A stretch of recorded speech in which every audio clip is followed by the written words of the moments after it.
Hey everyone, I'm back again with another round of renovation tips to share.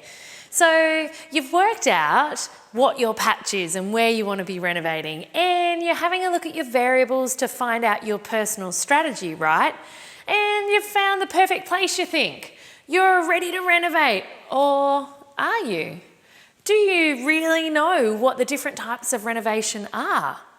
Can I hear you saying, wait, there's more than one?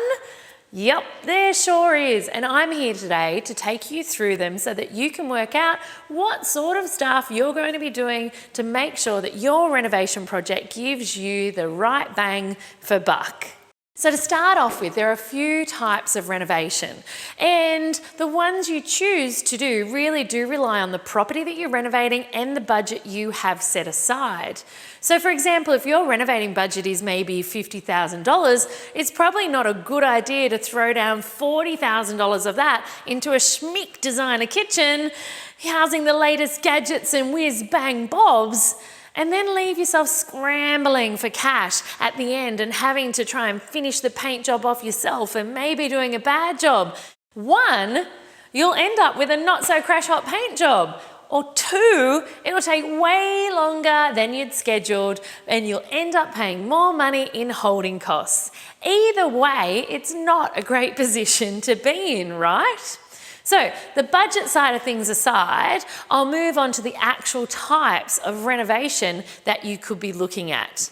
So they're broadly speaking are two very accepted categories when it comes to this. You could call one the airbrush maybe, or the cosmetic, and it's the first type of renovation, and it's generally at the lower end of the budget scale in regard to cost. It's kind of like seeing a celebrity who goes from looking like an average Joe and they head into the makeup artist, spend an hour there, and bam, it's all this flawless skin and sexy cat eyes, and of course there's probably a little bit of Botox and wrinkle filler that goes in there for a little bit of extra oomph.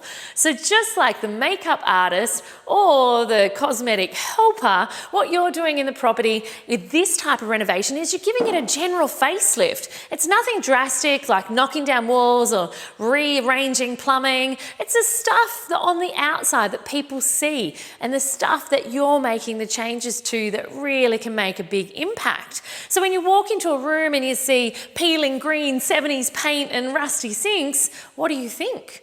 Probably something like dirty or old, or simply, I'm glad I don't live here. But repaint the walls and replace the taps and you'd barely recognize the place. And the best part is you don't have to spend an arm and a leg to do all of that.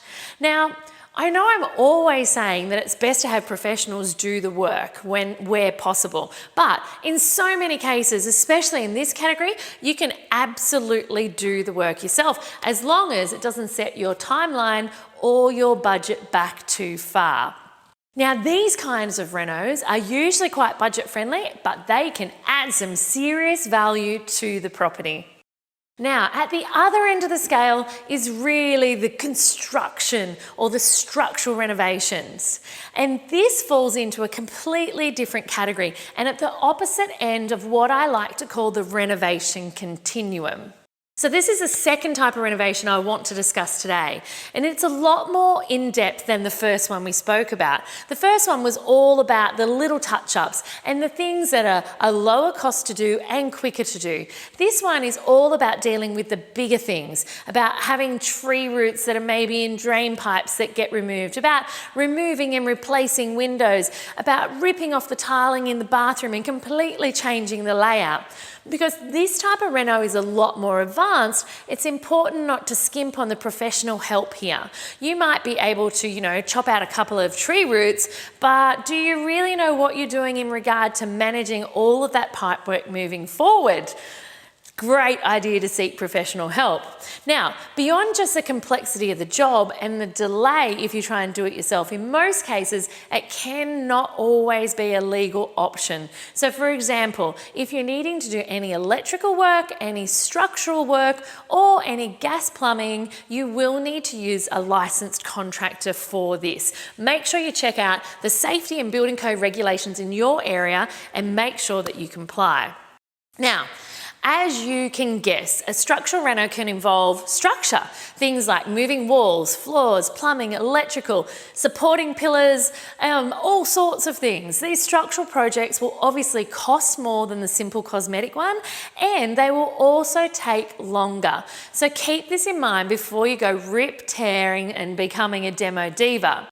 Converting a house to an open plan from an existing traditional living space can be such an amazing money-making opportunity, but it can also leave you dried up financially if you haven't planned for it from the beginning. Also, these types of renovations can take longer than the first one and require a little more legal stuff before you can go ahead with it, things like council approvals and whatnot. But this also means that when they're done right, they can often give you a much higher return on your investment. So that's really the two main ends of the spectrum, the airbrushing and the cosmetic, which is pretty straightforward to remember, and the other end of the spectrum, which is structural and your larger scale renovations. But I really want you to keep in mind that between these two end poles is a whole continuum of renovation.